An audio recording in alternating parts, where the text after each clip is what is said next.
and Francesco La Camera, who's Director General of the International Renewable Energy Agency.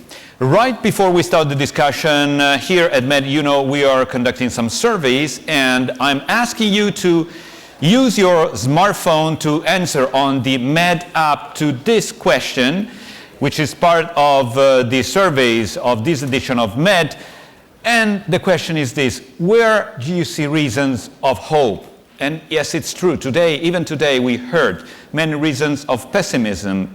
But where do you see reasons of hope? Renew youth activism, achievement of a negotiated solution, achievement of solution to the war in Libya, to the war in Syria, to the war in Yemen, launch of a regional security dialogue in the Gulf, a new EU policy towards the MENA region, or a new round of Israeli-Palestinian peace talk. Please answer the survey with the MED app, and in the end of the conversation, we will look at the results. Well, let's move straight to the topic of our conversation, which is geopolitical side of climate change. As you know, climate change don't show up just with extreme weather events like droughts, like floods, like heat wave. The most insidious parts of climate change are the long-standing phenomenon like desertification, like the erosion of territory, like water scarcity. These factors are considered to be some of the causes of some regional crisis and the violence in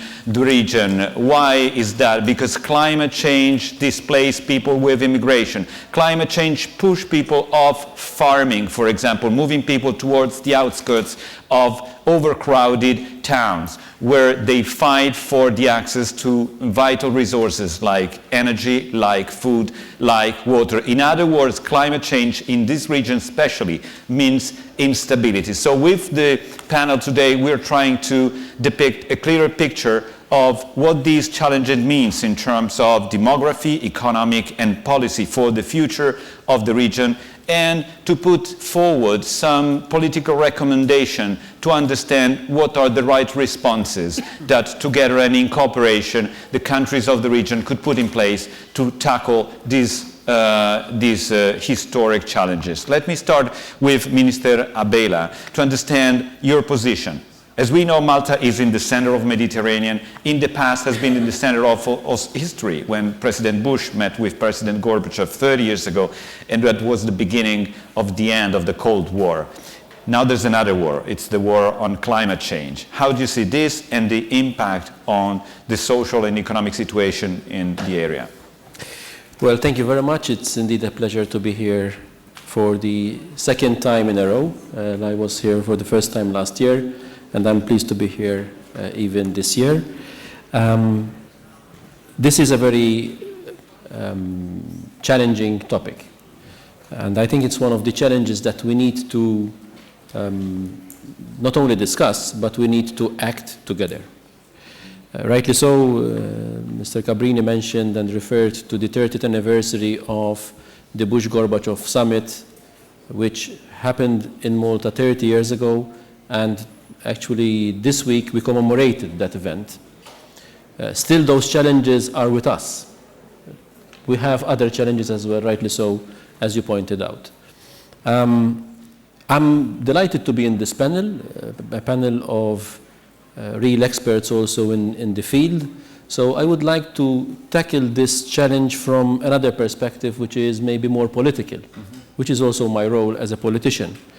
And apart from that, also the title of the session is Geopolitical Side of Climate Change, which means that we're not only discussing this issue from, let's say, a strict environmental point of view, but climate change has a lot of facets, which means that we need to tackle climate change from a broad perspective, not just from an angle which is considered to be as only environmental. So we are talking also about security, about safety. We are talking about also economy and what economy we will have in the future. So through climate change, we can look at opportunities as well. So it's not just that we need to say we need to do things differently. It means also that there are opportunities that are for us to grab as well. which means that we need to work more together. As states, irrespective whether we are big states or smaller states, we need to work together. No country on earth can solve this challenge alone, but it's not up to only states. There is also the private sector, which needs to be very much involved in all this.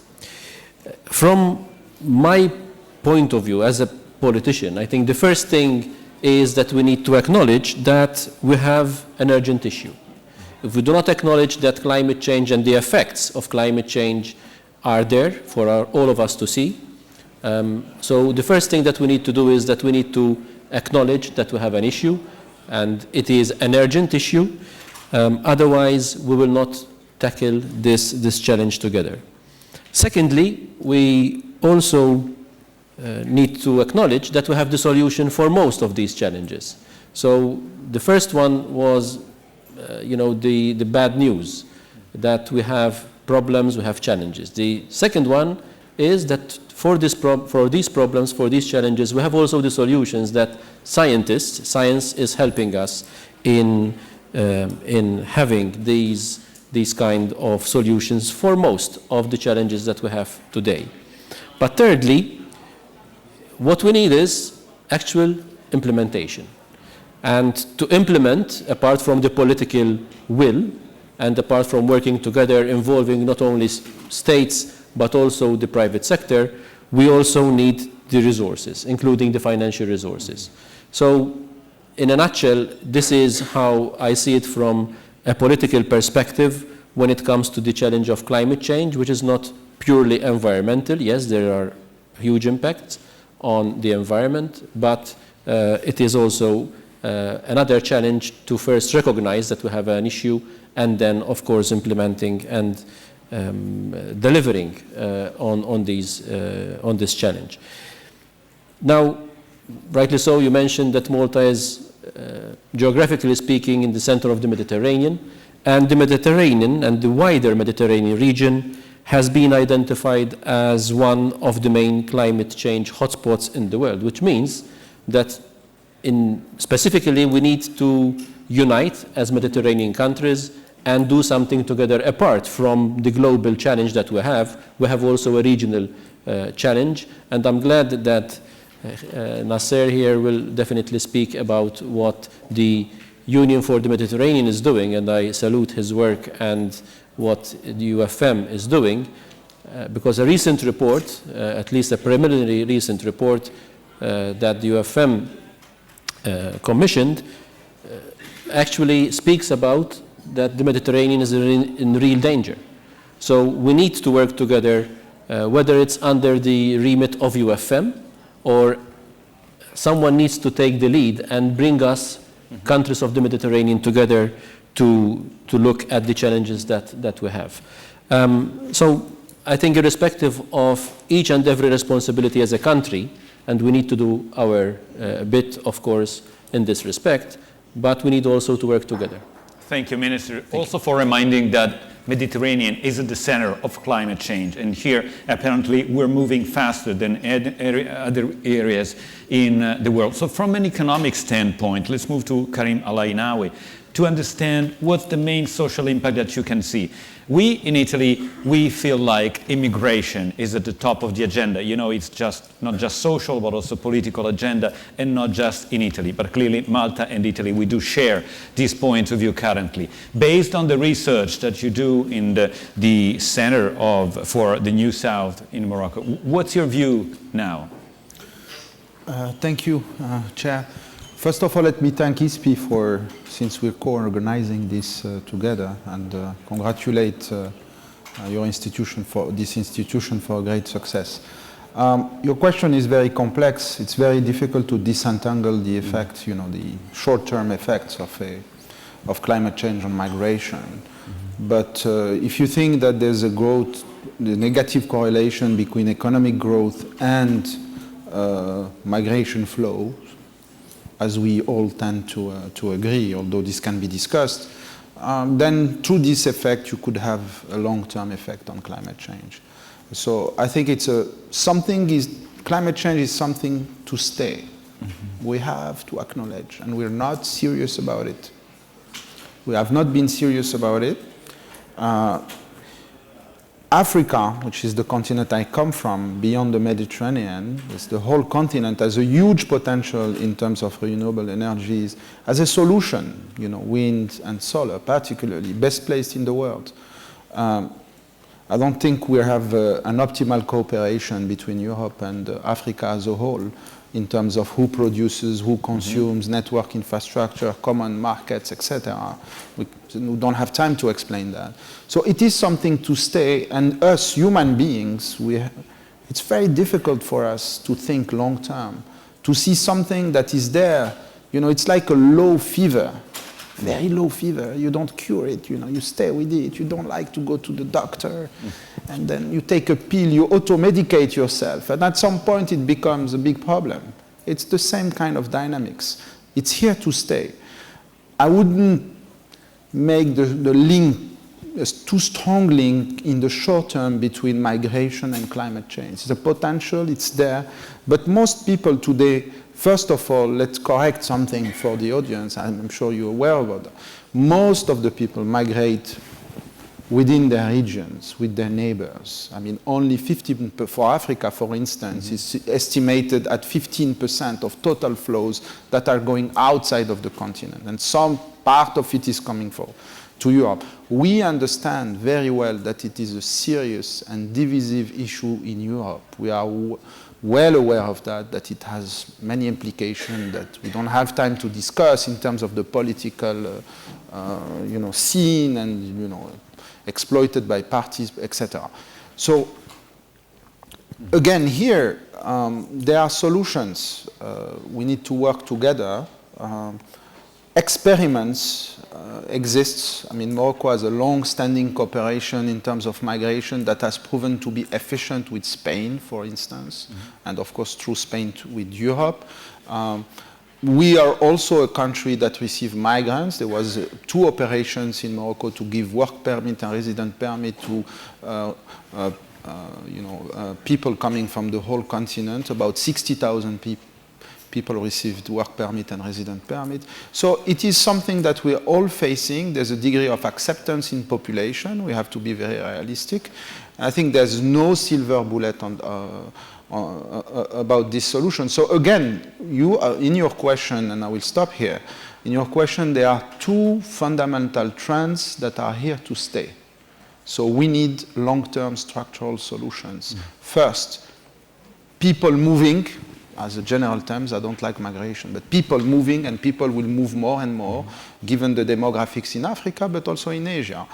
And the climate change and the energy transition that is needed. And I don't think we've been serious in the sense of spending political capital, spending time, and, you know, finding solution beyond the, you know, short-term excitement and short-term solutions. So I think it's something, and this is something that is a public good. It's something that we have to solve together. Nobody can solve this alone.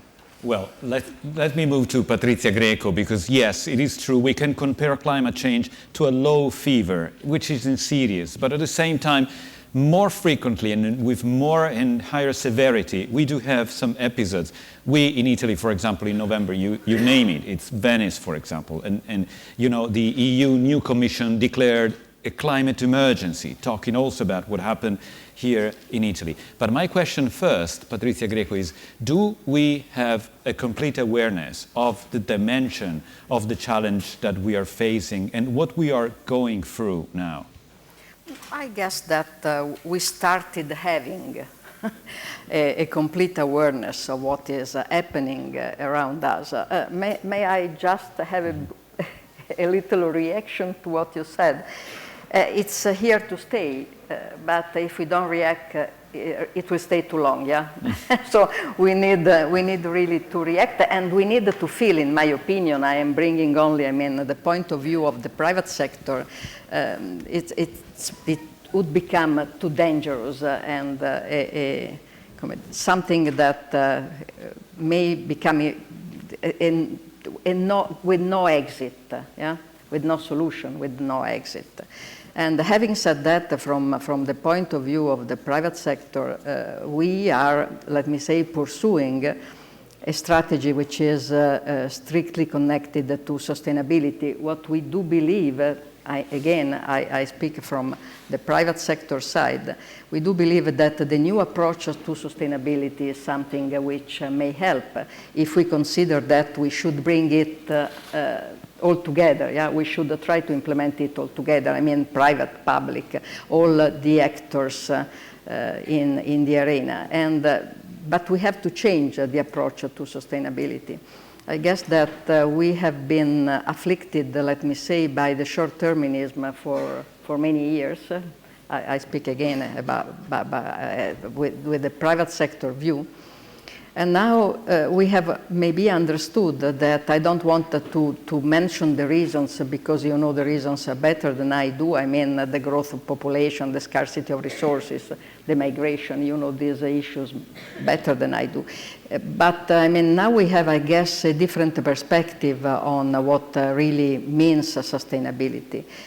Because if we don't really realize that up to now we have rewarded, in brackets, I mean only the shareholders, and now we have to reward the system, in the sense that we have to reward the planet and the environment, we have to reward people working in the company, we have to reward the communities around us.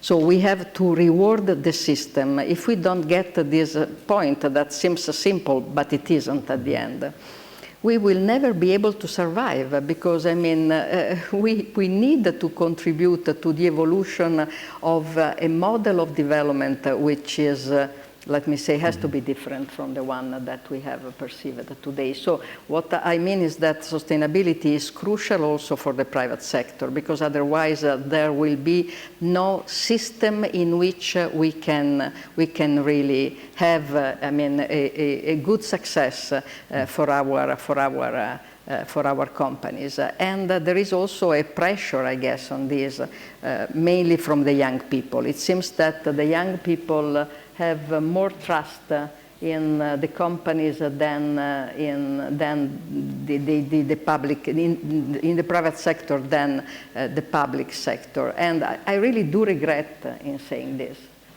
But it seems that they perceive that they may play a more significant role in acting as consumers instead of acting as citizens.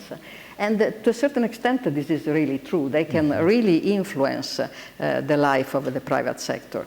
There is another huge responsibility on the shoulders of the private sector, not only the private sector, but I mean, we have our own responsibility, that is really to push on innovation. Because innovation, technology and innovation is, to a certain extent, the only way through which we can really try to face the challenges that we have in front of us with the same resources that we have today. And it's not only technology. I guess that we have to find a different model also of producing and distributing resources around the world. And renewables in this respect are a very good example. Yeah, what can bring technology in order to try to tackle these challenges? Because when we started renewables, not only ENEL, I mean, but when the world started taking care and implementing renewables, they were really, let me say, expensive. And they needed to be supported in order to have a good deployment. But today, renewables are absolutely competitive with the other source, the other generation, the other type of generation in terms for energy, and they have some good, let me say, characteristics. In the sense, since you are, I mean, we speak about also politics. We have now. I leave to you to treat about renewables. But I guess that renewables can also contribute to, let me say, have a lower level of conflicts around the world. Yeah, I'd like to get back to you because I've got many questions on how a private company, a listed company, can pursue such a long-term vision. And how about your plan, your new plan that you just presented for the next 3 years? But before of that, I want to move on Nasser KAMEL to understand how the leader of the Union for Mediterranean sees this. Googling you, I found that you recently said that the Mediterranean is the area where climate change effect is higher in general. There's just Arctic, but in the Arctic, nobody lives, basically. And here we have hundreds of millions of people living and feeling the impact of this. What can we do? You oversee different strategies, different policies from different countries. Are we heading in the right direction? And more practically, what's the right political and strategic answer to these challenges? Well, I agree 100% with you, with what I said before. If we have a climate change problem globally, we have a climate change emergency in the Mediterranean. As my dear friend, the Minister of Foreign Affairs of Malta said, we have commissioned a study which showed that we are the second most affected area. And the numbers and the facts are just very alarming. 10 out of the 20 most affected cities by climate change in the next 20 years are cities on the Mediterranean. We hold 3% of the world freshwater resources. We will lose 15% of that precious commodity. And I can go on for half an hour with statistics that shows that we are within that pessimistic scenario. We are a hotspot within a pessimistic scenario. And I attempt to agree that politically speaking, we are self-medicating ourselves and we do not have an overall strategy in dealing with it. That's the bad news. The good news is that I can see that the European Commission is taking note of the issue, because if von der Leyen say that we need to enter into a Green New Deal, or when she talks about an existential issue for Europe when it comes to climate change, that is a call for action coming from someone in a position of power. The other good news, and I take the lead from the private sector, is that the more I speak with the private sector all over the world and in the region, I see a growing understanding of the challenge and a willingness to invest in dealing with that issue. Banks like AXA, BNP, pension funds in the US. I signed an agreement with a private initiative by Arnold Schwarzenegger Foundation called R20, Region 20. He created a fund for sub-Saharan Africa for impact investment, and we're creating one for the Mediterranean in terms of also impact investment, meaning sustainable, green, renewable, all what you have. So what I'm saying is that we have the challenge on one hand, and the numbers are abound, and yes, I agree, it's a long-term structural trend. Yes, it's staying with us. There is no way to reverse today. What we're talking about is mitigation and adaptation. We have to be very clear about it. But the good news is that money, and I'm not very much in agreement with the word scarcity of resource, money exists. Exists in the private sector, and with the right blending between the private sector and the IFCs, International Financial Institution, and development agencies and national government, I think we could do it. What we're lacking today is that the industry, what I call the green industry, the blue industry, the circular industry, all this type of industry, except for the shining example that I will leave it to my dear friend to speak about, because renewable today has built its own economic model. So, and I will leave that to him. On the other dimension of low emission or zero carbon industry in circular and blue, and we need to start helping structured projects that are bankable with a return slash profit, or if lack of how the governments and national resource could come to fill the gap, the architecture to build a new economy that can deal with that challenge. That's my motto. And here is where the UFM is playing a role. I don't want to bore you with the details. All the way, I mean, a very simple idea we're working on. We're creating a portal, just a portal, where project promoters come to us, we help them structure the project, and then we go speak with the lady, or speak with the bank, or speak with EBRD, and structure the projects that it could be, because climate change dealing with could be a GDP element of growth. It could be also a multiplier in terms of employment in a region that is facing a grave problem of unemployment. Sorry for having taken longer than expected. That's fine, and I personally do agree. When I look for a bright spot in this, when I look for hope as a financial reporter, what I can tell you is that the capital market is moving and challenging huge resources in this direction, looking for companies that are sustainable, that do have an impact with what they do, and quite often capital markets anticipate what the rest of the world will do. So hopefully, the resource that's not being lacking is capital, but you need project, you need skills, you need political will to go in that direction. All right, and let me move to Francesco La Camera, because you've been just mentioned as the source of hope here, because renewables are working. But are renewable for these countries, so Northern Africa, Middle East, the Mediterranean, do you have any practical example, any best practice to share here today? And what? Yes, I think we have. But in responding directly to this, I wish also to come to your start, where I would say that people may react and say, what are the ops? I think that renewables are one of the ops that we have, possibly the only really instrument that you have by now to respond to the energy demand that is growing in every part of the world, Southeast Asia, Africa, and to respond in a way that is also a response to the climate change.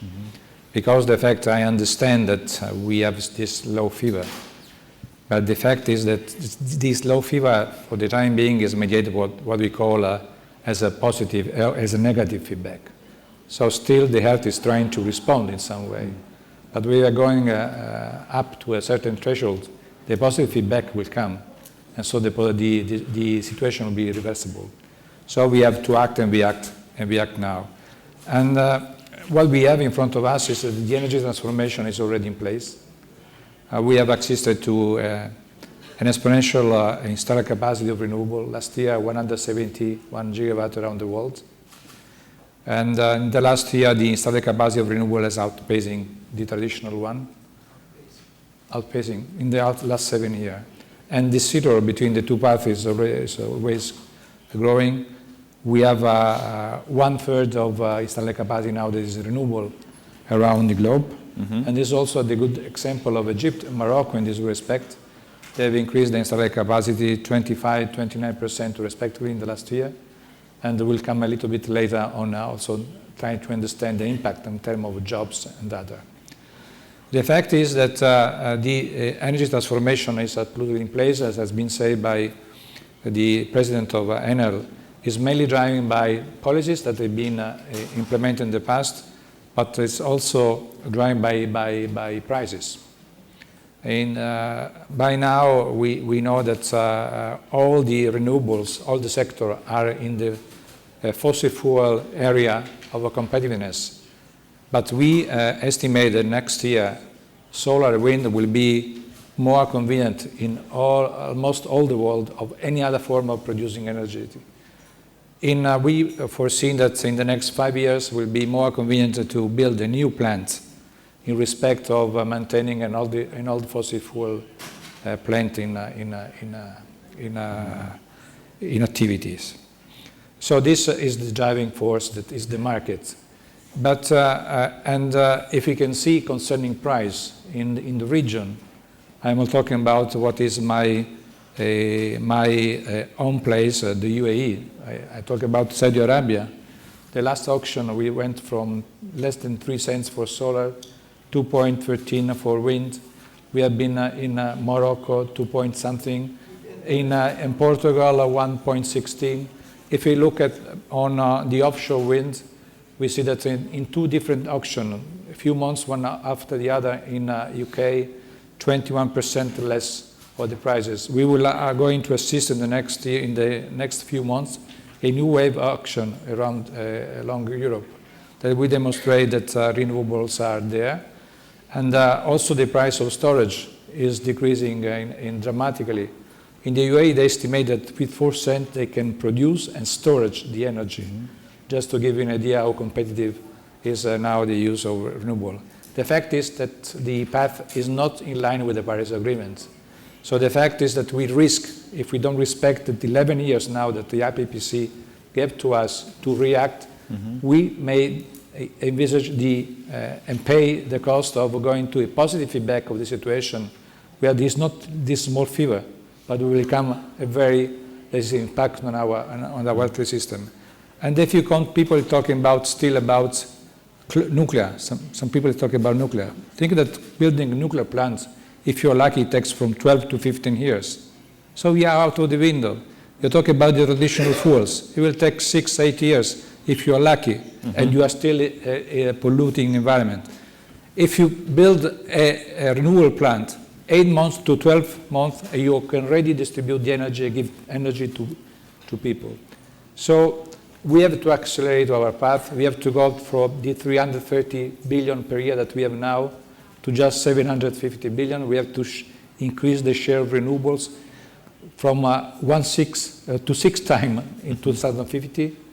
We estimate that if we go to a deep electrification of the system, in 2050, renewables may, together with energy efficiency, we provide the 90% of the CO2 reduction that we need. So absolutely, the hope we have that we have the technology, we have the instruments, we have the tools to react. We need naturally more political will, more instruments, but I think this could be something that we can react on. Yeah, definitely. Thanks for this. So Karim, AYNAOUI, and then Patrizia, GRIECO. The revolution of renewables creates a different model also from an economic standpoint because it's decentralized and also changes the relation between the traditional producer and so very rich countries, producer of fossil fuels, and the consumer. And where do you see the next fracture or the next cooperation lines in the area of ENEL? Because climate change also changed the relation between poor and rich countries, making the poorest more poor for many reasons that we already mentioned. I mentioned in your questions. First of all, I mean, there are several facts. I don't want to, I invite you to read the excellent report where one of our experts, Mrs. Bush, has committed a chapter that has been published by ISPI for this conference. There are many nice papers about this topic. Let's not forget that as we speak in the world, we are adding coal central, or you call them, electricity mills powered by coal at the time as we speak. Coal plants. Catastrophic. They're being built, not in small numbers. Let's not forget also that Africa is a fantastic opportunity. It's the next frontier. The electrification rate is so slow that if Africa do like you guys did in Europe, we're all dead. So it's a public good, it's a common good to do it in a decarbonized way. There are fantastic initiatives. You mentioned solar, wind, but it's not enough and it's not fast enough. The private sector is doing the research, the technology is there, the capital is ready, most of the large banks and private equity and funds and pension funds are decarbonizing their portfolios. What do we need to put it at scale? We're talking, the question is not that we're not reacting. We are reacting, but too little, too slow. You see the latest number in terms of the projection, in terms of the increase in temperature. We're more around 3 than less than 2, etc., etc. So how do we do that? We need to provide an appropriate regulatory environment. We need to provide trust. We need to have common market. Let me give you a very concrete example with Europe. We need to be interconnected. Particularly the Sahara Desert is the best place in the world to produce solar energy. They will tell me, this is intermittent. No, we can produce hydrogen and hydrogen can fly, but the private sector cannot think long term. We need to put on the conditions so the discount rate is right and the rate of return is right. It's a very complex operation, and it's about trust. And if someone doesn't pay for the electricity in Africa because demand is not solvable initially, there needs to be a pool where we can compensate. There are ideas on that. What I'm saying is that it has to be more forceful, more passionate, and the question again is how do we accelerate? Remember, COP21 in Paris, ambitions. In Morocco, the COP22 reiterated that. This is COP25. And when I hear the scientists, the specialists, the outlook is not that great, in fact. And complacency shouldn't be accepted in this Let me hear Patrizia GRIECO, because this is very exciting but also challenging from an industrial point of view. For example, in Morocco, by the way, integrating the grid between the south and the north of Mediterranean, for example. You are right, unfortunately. We all know that, many coal plants are still there and that many coal plants are going to be built, but coal is much more expensive than renewables. And this is a key point. This is a key point. Convenience. Yeah, because it's convenience. I tell you something. We started our sustainable strategy in 2014. So we look medium long term. We try to be really sustainable. We doubled our market cap in 5 years. So this is money. Yep. Yeah. So this means that a real sustainable company can, if you can show that you are a real sustainable company, money will follow.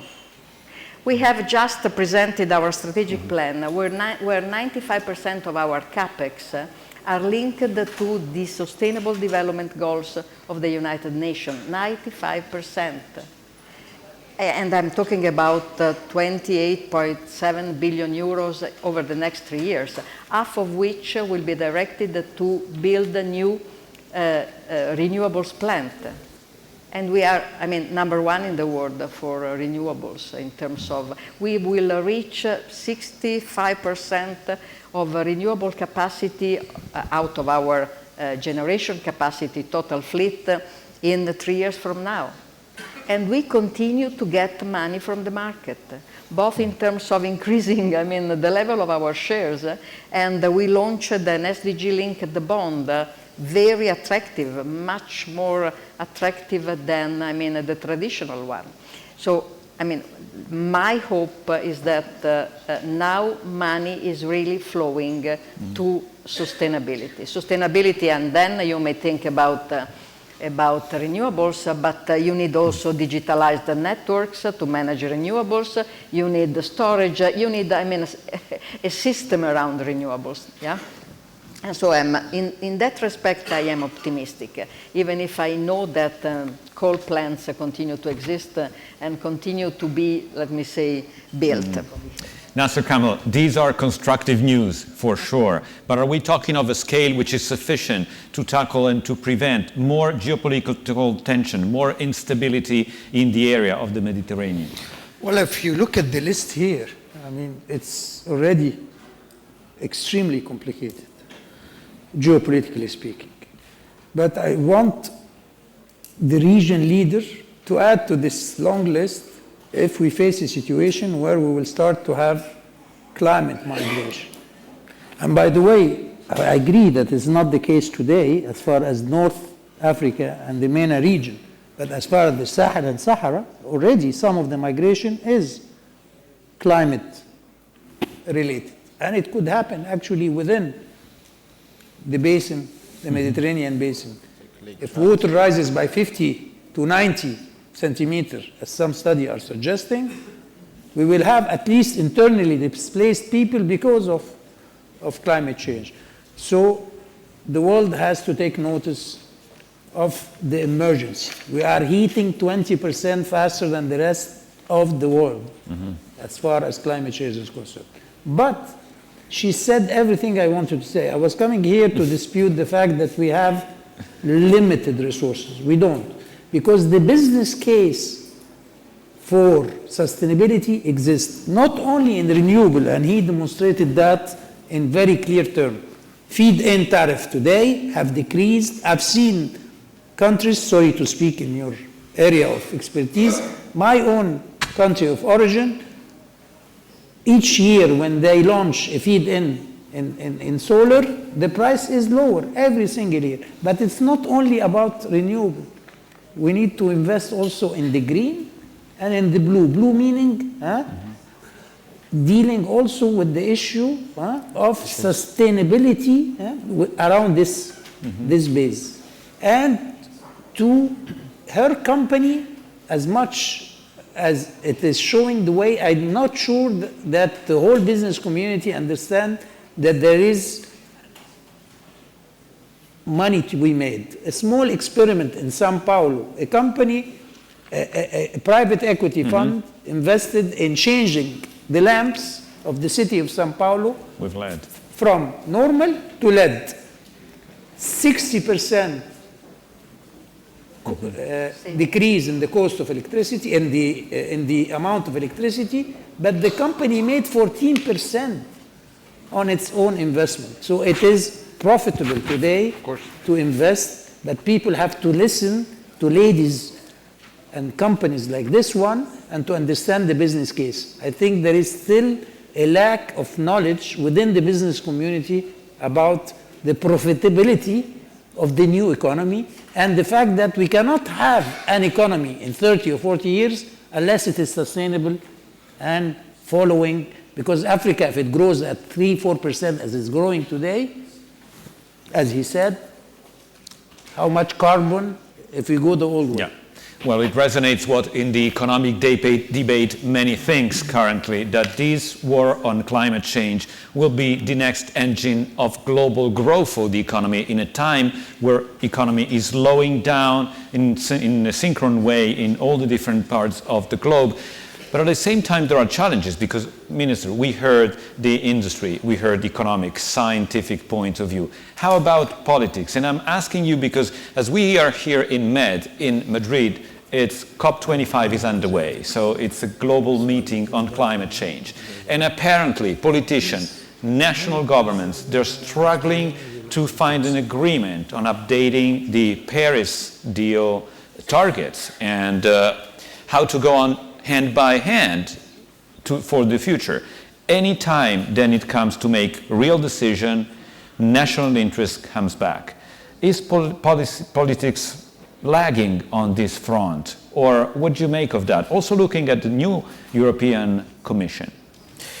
Well, as I said in my opening remarks, I think that we have to be in this together. Together does not only mean politicians and countries, it means also the private sector, it means also society by and large, to make pressure on certain governments that maybe are not yet aware of the urgency of the issue.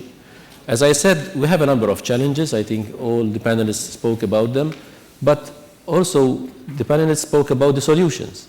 So what is keeping us from acting, from implementing these solutions?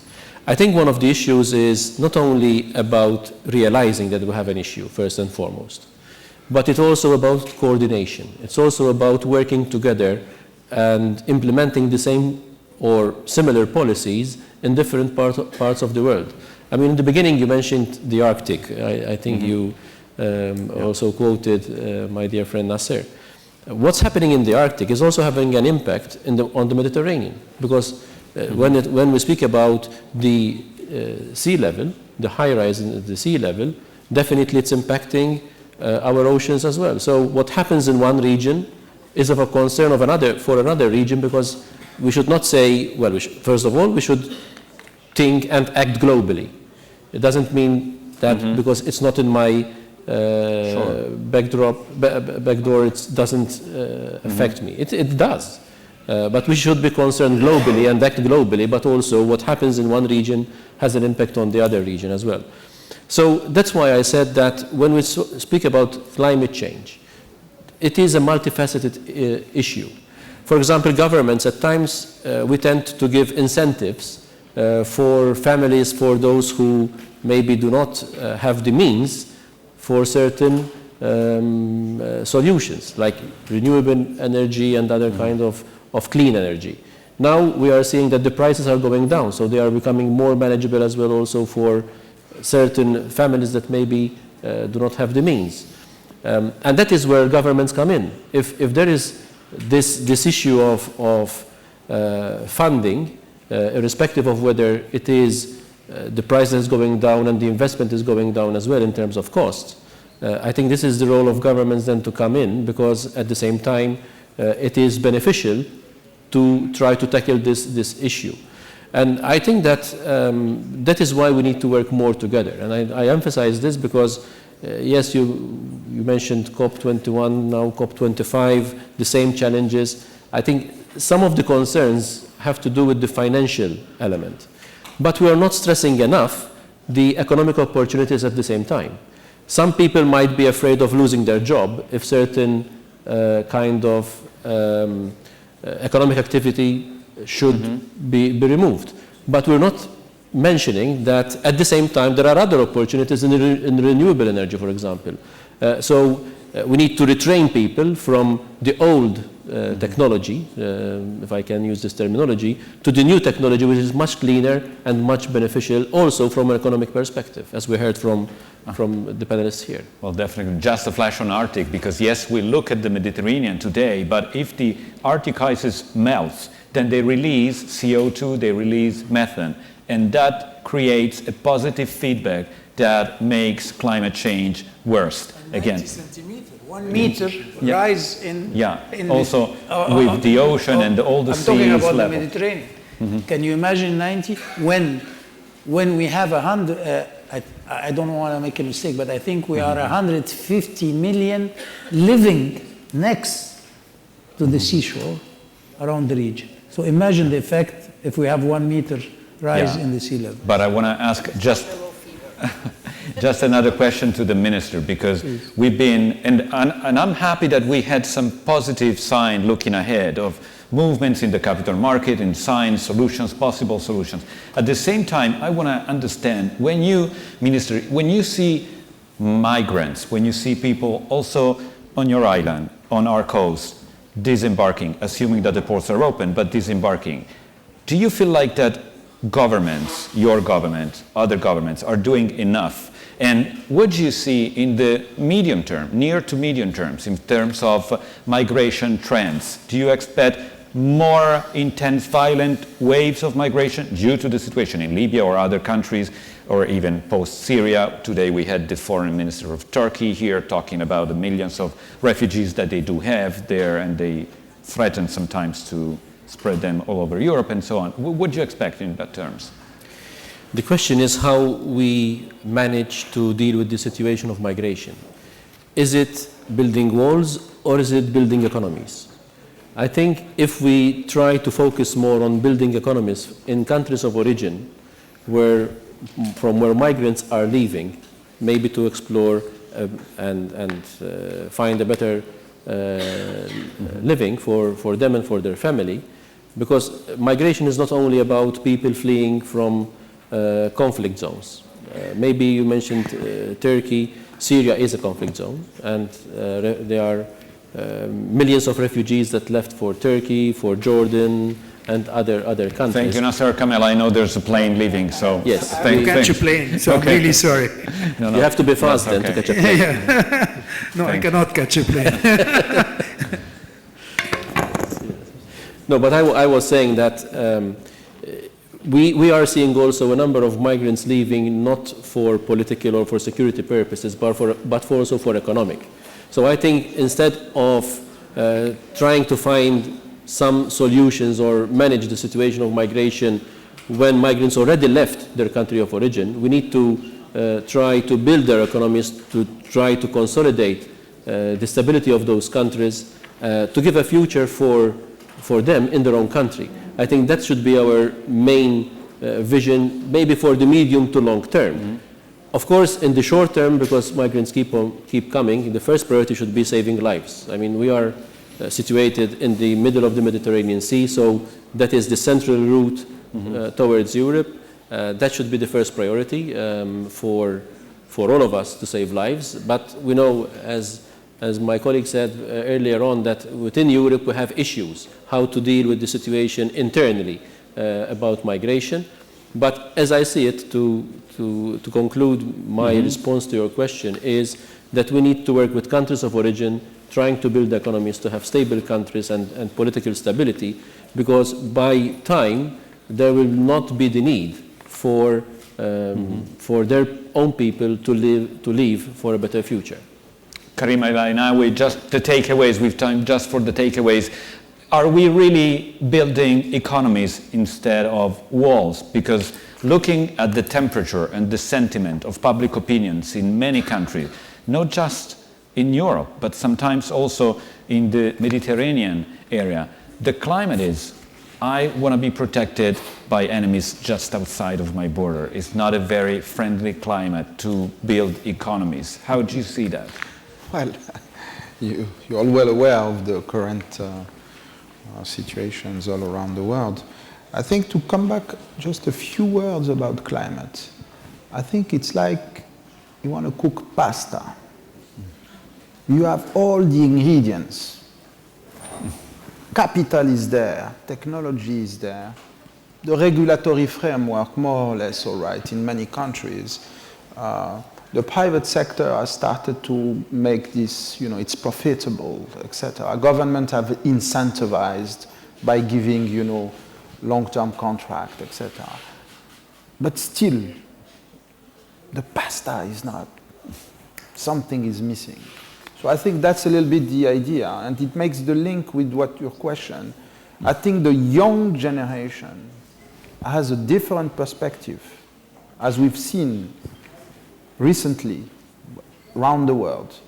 There's a different perspective, there is a different sense of urgency in terms of the policies toward, dealing with this climate change, as we've seen, in the UN and in many countries. So there's also something that is happening, that it's not the end of the story, and it is going to continue. Again, I come from Morocco, and we are a think tank that tries to look at the world from the south. That's why we call ourselves from the New South. With the values, we share the values of openness, dialogue, tolerance in the debate.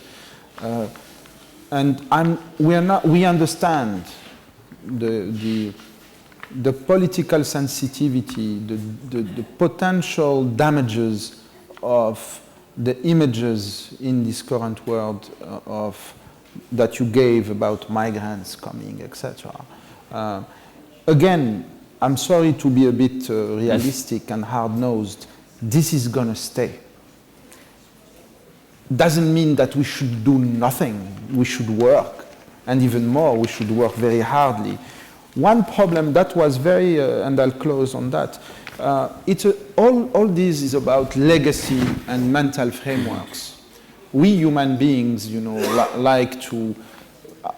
like change. We don't like change. It's legacy. You have this in the private sector. You have this in public policies, etc. It's very difficult to make change happen and to integrate large transformations and to act on it. And this is why, because of that, we don't want wars. We need to cooperate more. We need to discuss more. These are joint common solutions. These are shared challenges. And if we understand as I said again, this question of migration is very divisive in Europe, it's very dangerous. We understand it pretty well. So we understand your anxieties, your problem, your challenges. It's making it more easier to find solutions together. So I think I'll leave it here. I think that, the kitchen metaphor is really appropriate. To make pasta, it takes a chef. And in the kitchen, there are too many chefs, and everyone is working on his own recipe. So Trump wants something, she wants another thing, and Modi and Putin and the European Union. So there's a lot of confusion around in the kitchen. So I'm afraid that pasta will... If I was in Morocco, I would have said couscous, but I mean Roma. Okay, so just in a flash, because we have to wrap it up. Francesco La Camera, I know that you called recently to ramp up ambitions for renewables installation and power. So what do you have in mind? And how can we get there? I thank for your question, so I can say what IRENA is trying to do, because I think I agree very much with what I've said, that you have to remodel the way of thinking. That people is already looking at what they have, they cannot imagine what is the future. So we have to start in some way to be able not to look at the future with the eye of the past. Because if we do this, we don't understand the reality. This is at least a good interpretation, because sometimes in some places there are also the lobbies playing, where the countries are very weak. Lobbies can have a role, especially for coals and other. What we are thinking, we are trying to organize our work on dividing, grouping our membership in different clusters. We have identified 5 clusters for Africa. What we want to do, for example, what we want to do is trying to facilitate the matching between the demand and the offer of money, because the money is, as I've been said, is there. The fact is that in many countries it's really a risk to put the money there. So private companies are not ready to do, because the legal environment in some places is not ready to accept foreign investment. So one of the stream of our work together is trying to put in the same table all the actors, so the countries, and we made the cluster, so as countries, Morocco, as Egypt, can showcase the experience to the other, trying to work together, to start working together, and try also to grasp. I want to give an example, how far we are from the political setting in respect to the reality. We are talking about the NDCs. They are a key point of the Paris Agreement. The last NDC, the one presented in 2015, on around 40 NDCs, only half have target for renewables. In the domestic policy, there are 130 countries that have targets in their domestic policy. It means the confusion that is also into the country. So the main, I think that everyone has to play his role. The role of an international agency is to be supportive of our membership. Imagine that,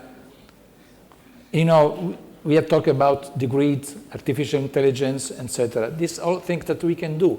50 years ago, we went to the moon. We can do this. But in some country, this is a challenge. For example, CDP, I see that was someone from CDP is working on make the enterprise, the small companies, more able to go to the market. This is also about technology. Patrizia, GRIECO, what's the next technology breakthrough that could get us closer to the sustainable goals of the United Nations? I don't know whether it's coming something really disruptive, or we have to continue as we are doing on trying to develop, the best grids, the best artificial intelligence also for the system, because also the energy system needs artificial intelligence and digitalization, but I don't know whether it's coming really something disruptive. I do believe that we have to continue on the way of renewables, storage, grids, and we have to succeed, because in a very few words, we don't have so many opportunities in front of us. And I guess that the energy transition, if it is a just transition, because we have to take care also about industries losing, We cannot think only about industries gaining. We have also to take into account industries and so people losing, and they don't have to lose because it has to be a just transition. This is the only way, I guess, that we have in front of us for having again the world grow again. All right, Thank so you. before we leave, I'd like to show you the results of the survey that we launched at the very beginning of the session. If the gallery is ready, let's have a look at what were your answers. First, reason of hope is achievement of a negotiation solution to the war in Yemen. Second, renewed youth and civil society activism. And the third, launch of a regional security dialogue in the Gulf. So this is your sense of what can give us hope. And I think we had some very good arguments and topics from the panelists. Please make an applause, a round of applause to all the panelists. Thanks again for joining us. Thank you. Thank you, Minister. Grazie, Ministro. Grazie.